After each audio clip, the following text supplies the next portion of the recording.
school. But certainly as a young man, I had thought about the priesthood and some of the experiences I had had. And so as life kind of took a winding path with that activation, and I did not feel called to be a missionary, doctor, priest, even though life was going exactly according to plan. And so it humbled me, but also I was met with peace. God, this is something maybe you're asking me to do. So I was not at the picnic on Monday night because I was bearing with my family, my 88-year-old priest uncle, my mom's brother, Monsignor Ross Simonton, the embodiment of the joy of the priesthood. He was kind of sized about like Pope John the 23rd, I think. Comfortable in his own skin, and there was more than a little bit of it. But, we were speaking with his eminence about the situation of euthanasia in Canada. But what Uncle Ralph, as we as a family were with him and his doctor who loved him and been with him for decades, proposing that it was time to go into hospice. And that conversation, and it was a graceful conversation. So the 4 weeks that he had, really, from a sudden unprovided death, oh Lord, deliver us, we all pray. And what he was able to experience, and for all of us to be able to say what we needed to say, and surrounded by love, progressively more and more sleep. But when he woke up, he was just totally engaged and was blessing us by his joy. And you just felt like, in your presence, he was alive. And so that was a great grace for all of us. We wonder if maybe his last thing that he was kind of hanging on for was the ordination to the episcopacy of a priest pastor in Waterloo, Iowa, Father Scott Bullock, who had been caring for him, who had been his technological consultant and had done so many other things for him, to the episcopacy of Rapid City on that Monday, and 3 days later he died. So it was kind of the way he let go. So a marvelous story, and my mom's brother, and a great influence to me. And I think seeing not only who he was as a priest, but one of the key things was seeing how he related to other priests and their humanity, and the way they could laugh at each other. And you can't get through the seminary if you don't have a sense of humor. You can't laugh at yourself, right? And so I think that great grace. So all of that is by way of prelude, which has little to do with the formal text of my talk, but there you have it. If I say nothing else tonight, I appreciate this opportunity to be with you. Got a little bit of sinus allergy going on here, so the voice quality isn't quite what it might be otherwise today. So I'm inspired as I think about St. John Paul II, and obviously my time in a college setting, working with seminarians and students, that interface of faith and reason, being a science major in my days, all of that, how that plays out in the way in which our own family dinner table. You better be able to make your case, for anything you said. If not, you were going to be laid low and humbled by your siblings, less so by my parents, but at the same time, that way. So I've been thinking a lot about St. John Paul II lately, prompted in part by the recent 45th anniversary of the Polish Pontiff's October 4th, 1979. 45 years ago, last Friday, not far from here at the Living History Farms. First, he went to St. Patrick Irish Settlement Church, just down I-35 and over in Cumming, before being in the Living History Farm. Maybe if you're driving about tomorrow in your free time, you can check that out. There's a little chapel there dedicated to that event. And then, of course, his feast day falls a few weeks later on October 22nd. We're privileged to have the monstrance. Is that right, Susie? We have the monstrance that was sent to us from the Serrans in Portland, Oregon, that has arrived. Thank you for UPS or FedEx, who fly in every night here in Des Moines, but blessed by the late Holy Father in the transition to adoration and benediction following this meal. As we think about where we are as a church, a universal church, we need to acknowledge the 16th Ordinary Synod of Bishops taking place right now in Rome. It concludes that second discernment phase of the Synod on Synodality at the initiative of Pope Francis, drawing together bishops and many more members of the Universal Church in prayer and dialogue and discernment. It's worth noting that while this whole endeavor has been unfolding in that universal church, also here in our local church, and I'm sure many other local churches, a somewhat similar dynamic of listening, conversation, engagement, and asking where's the Holy Spirit to guide us has been unfolding. Synodality may strike us as a rather vague and churchy term that's hard to define or grasp. Further, there's been much speculation and critical commentary, which both church-related and popular media might make us a little wary or suspicious of any sort of hidden agenda that would alter or diminish the integrity of our Catholic faith. If we focus, though, on the core sense of what synodality entails, I think we'd be a little bit more appreciative and hopeful that what's unfolding at the universal level as well as the grassroots level in local churches correlates well. The way then in which that General Assembly first session synodal report proposes, synodality can be understood as Christians walking in communion with Christ toward the kingdom, along with the whole of humanity. It involves reciprocal listening, dialogue, community discernment, and creation of consensus as an expression that renders Christ present in the Holy Spirit, each taking decisions in accordance with their responsibilities in their proper part in Christ's body. More simply, for Bishop Daniel Flores of Brownsville, Texas, I was talking to some people down in McAllen who winter down in McAllen here, synodality describes a style, regular conversational interactions among the people of God. And in the spirit of St. Thomas Aquinas, more than talking or listening, it involves sharing a life, a way, and a style of life, described by St. Paul in Galatians 5. The fruits of the Spirit: love, joy, peace, patience, kindness, generosity, faithfulness, gentleness, self-control. And so when understood in this fashion, the convergence of the Spirit's inspiration in the Church Catholic and in this local church should be something attractive and inviting if we desire to participate more fully. Yet dialogue is not an end in itself, nor does it constitute the mission and reason for being of the church. As the late Holy Father Benedict XVI commented, the risen Lord commissioned his apostles, and through them disciples of all times, to bring his message to the ends of the earth and make disciples of all men. The Second Vatican Council, convoked by John the 23rd, whom we celebrated today, repeating its decrees ad gentes, a tradition present in all centuries, highlighted the profound needs for this missionary task and gives it with renewed force to the church of today. But is this really valid? People in our culture and in our church might wonder. Is it true that missionary work is still of current interest? And on continuing the spirit of Benedict XVI, would it not be more appropriate to meet one another in dialogue? The counter question, could dialogue replace missionary work? The question of truth, the one that originally motivated Christians more than anything else, is bracketed off here. It's presupposed authentic truth about God in the final analysis. Well, that's out there somewhere, but we can't get there.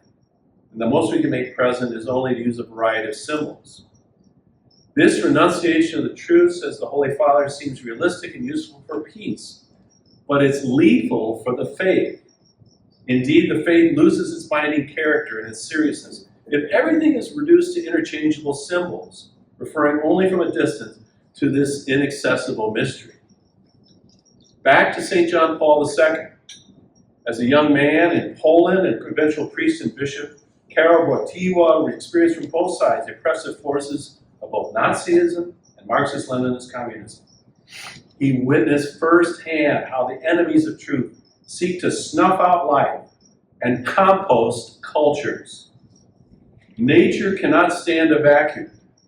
There's a void of values that these and other evil regimes fabricate by telling us that truth is illusory. The world is an accident, just evolved out of nowhere, and only the strongest get to call the shots and tell the story.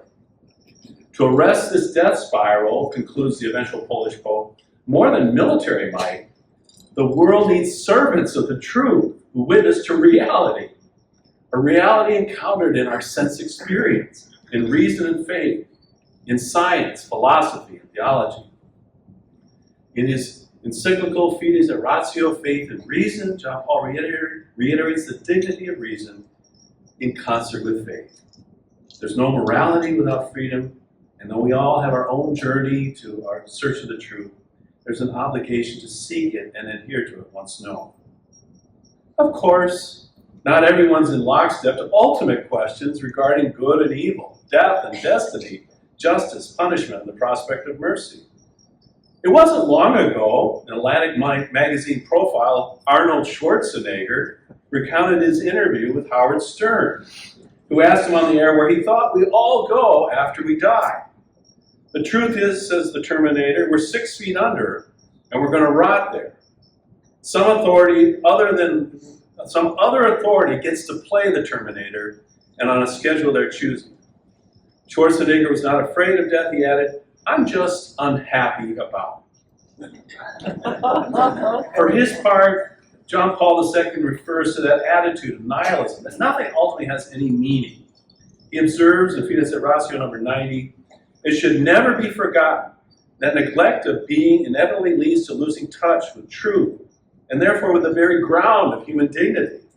This in turn makes it possible to erase from the countenance of man and woman the marks of their likeness to God, and leads them little by little to a destructive will to power or a solitude without hope.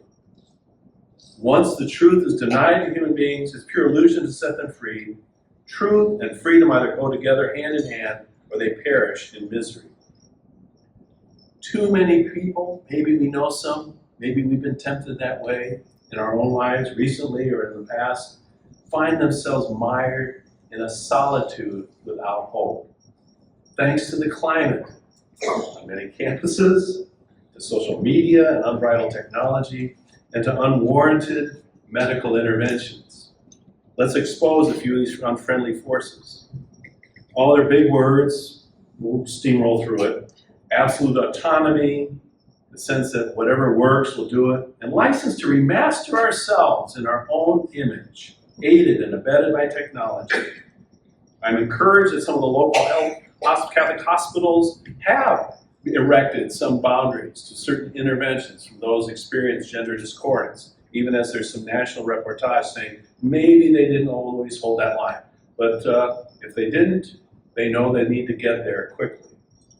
But that way in which these things propose happiness lead ultimately to a deep, fundamental core loneliness.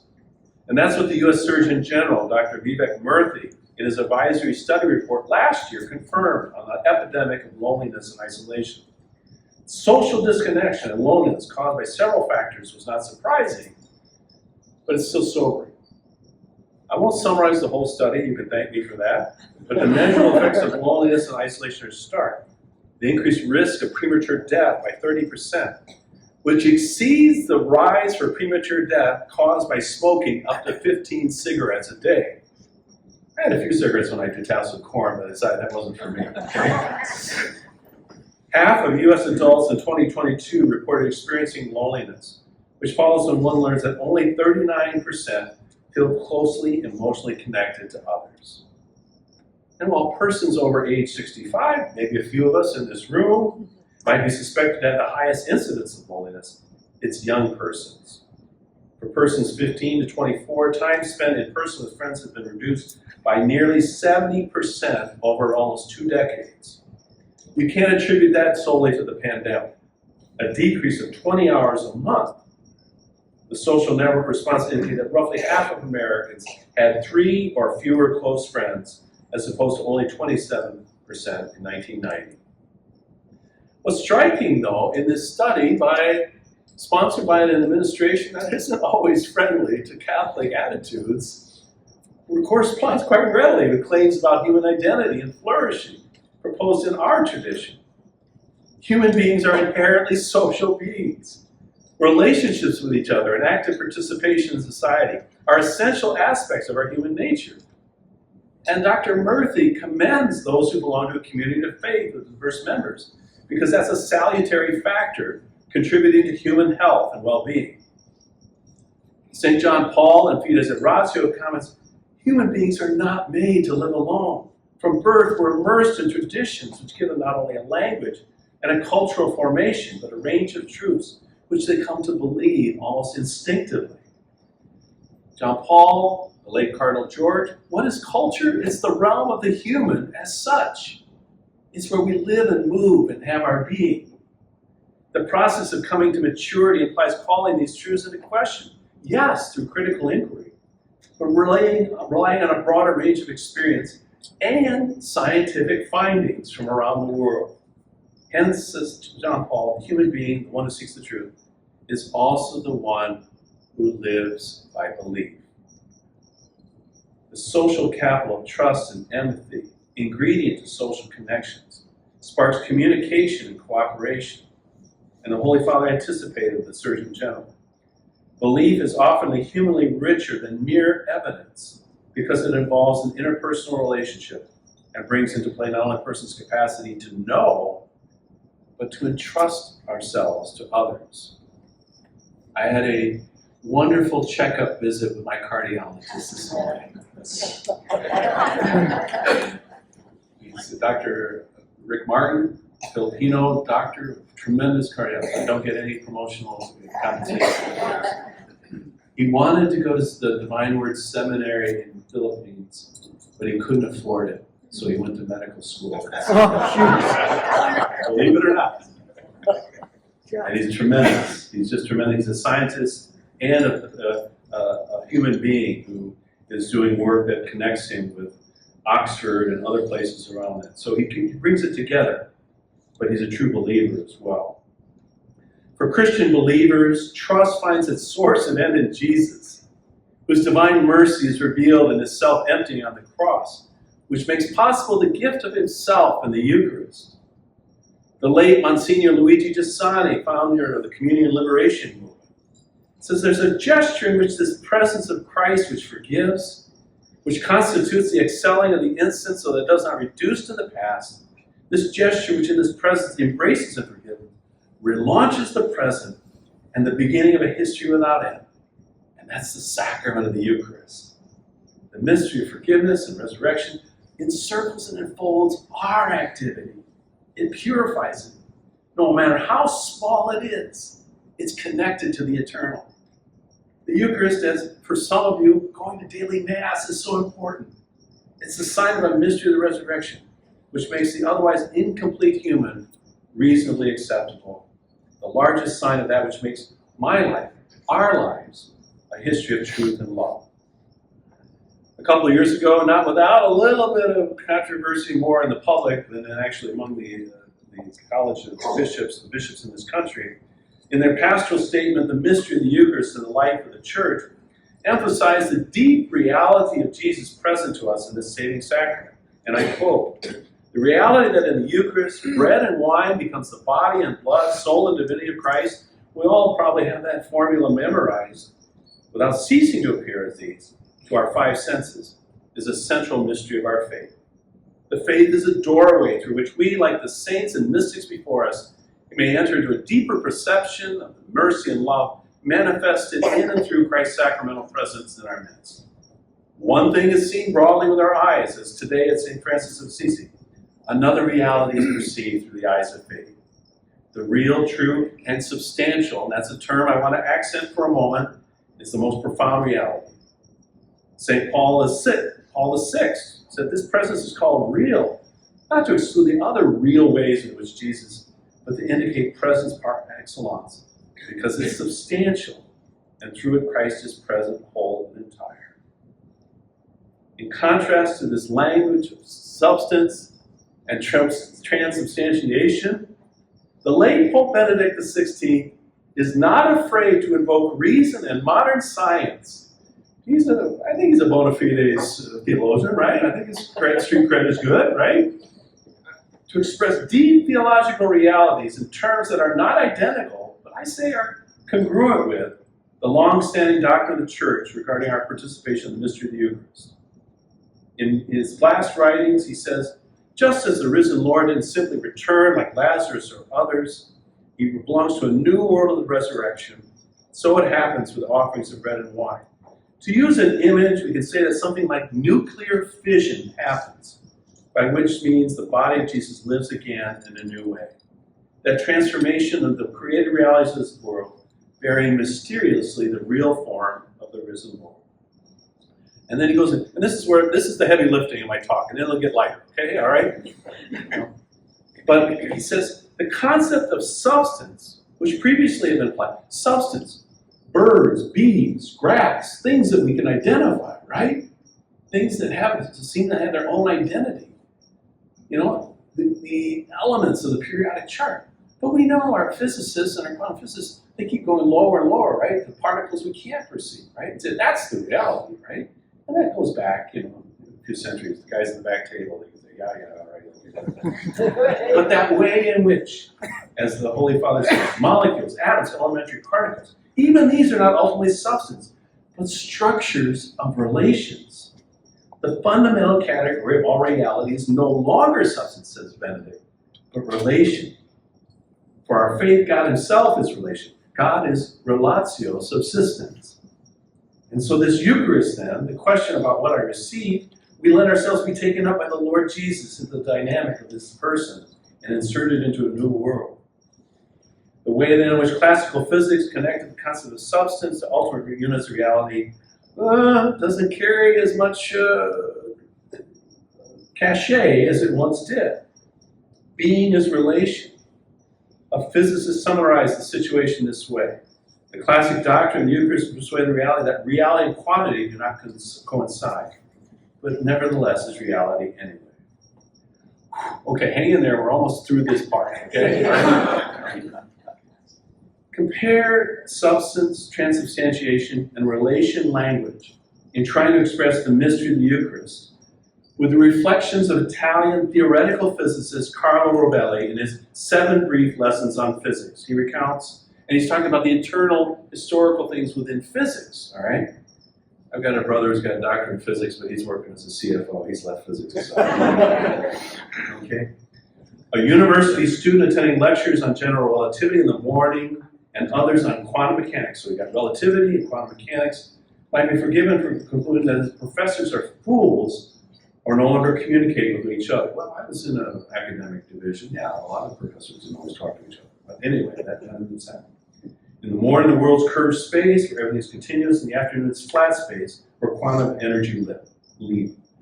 But both theories work. That's the remarkable thing. Nature is behaving with us, says Rovelli, like that elderly rabbi to whom 2 men went in order to settle a dispute. Having listened to the first, the rabbi says, well, you are in the right. The second insists on being heard, and the rabbi listens to him and says, well, you're also right. Having overheard from the next room, the rabbi's wife then calls out, but they can't both be right. And the rabbi reflects, strokes his beard, and nods and says, and you're right too.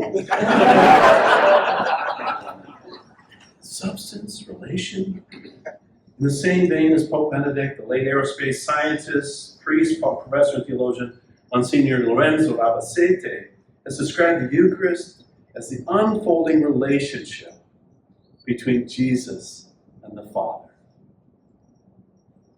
Talk about sacred space that we get to enter into when we are present, participating in Mass. We're in that zone between Jesus and the Father, and he draws us into it. Albacete then builds on that. Our salvation is the heart's recognition of the real. It's part of the drama of creation, independently how it's shaped by the power of sin.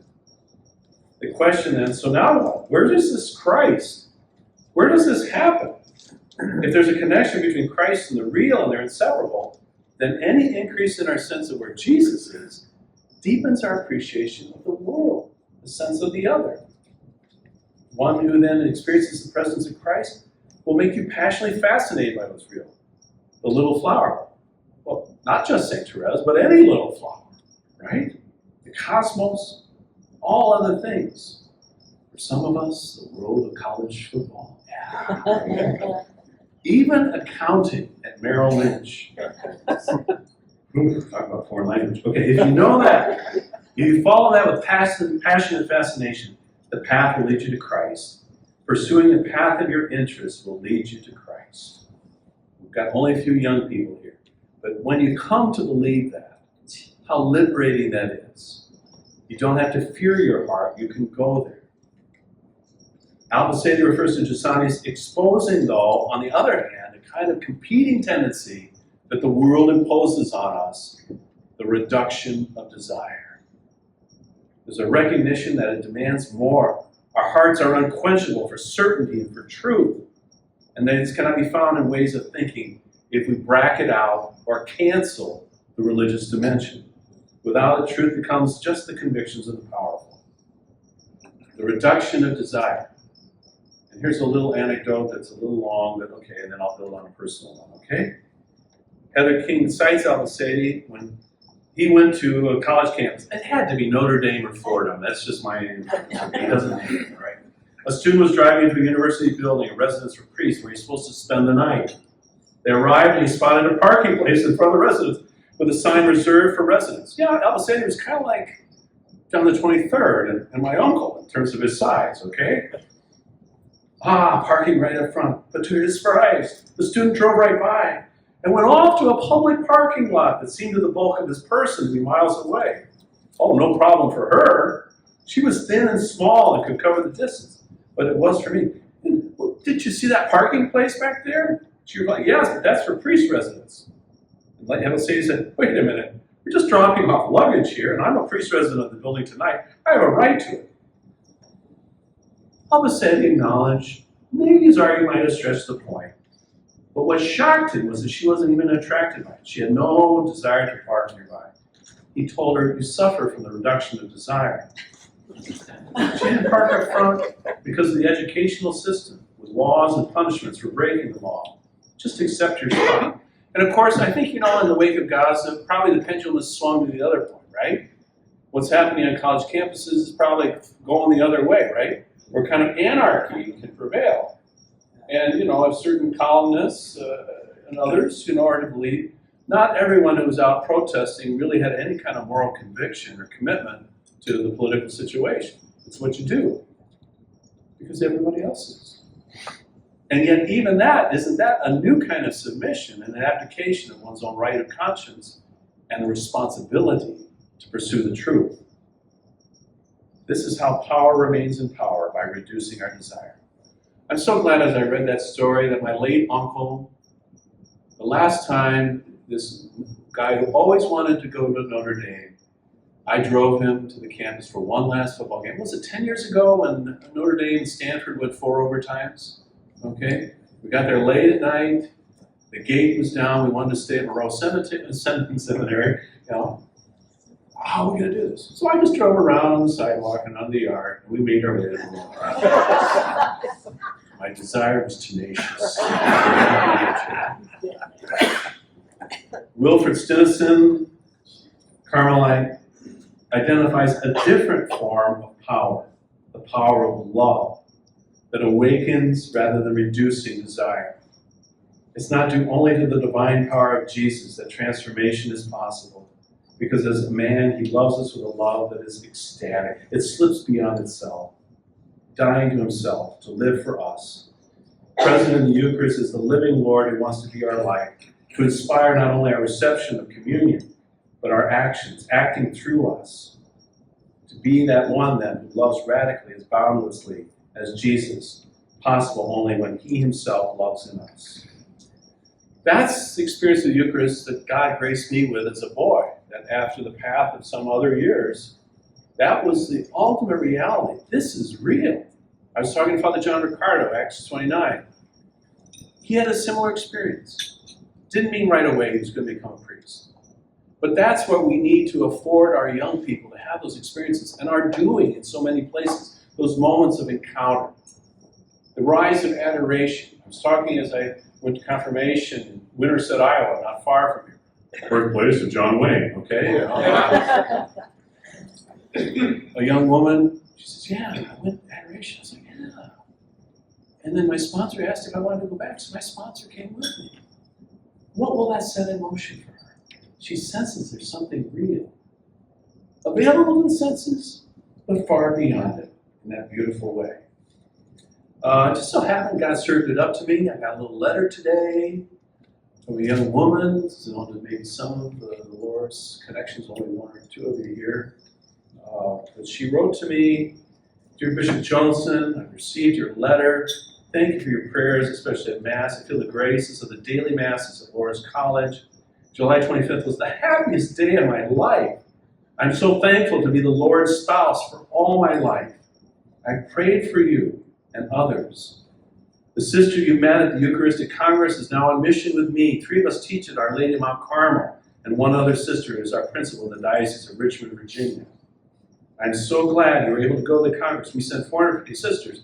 I was very happy to remain at home on our 8-day silent retreat, preparing for vows, but look forward to when our paths cross. The sisters and I love to see the river and the waves. You are in my prayers. I'm so very happy to be all his for all my life. Solemnly profess Sister Lydia Marie Edwards of the Nashville Dominicans.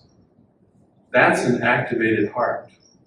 That's what you are part praying for and working in your care as Serra is. The ways in which then you in your own life bring those ways of the love of Christ permeating relationships with families, friends, and neighbors. That like leaven can reshape our society as a whole, as our U.S. Bishop spoke in that document on the Eucharist.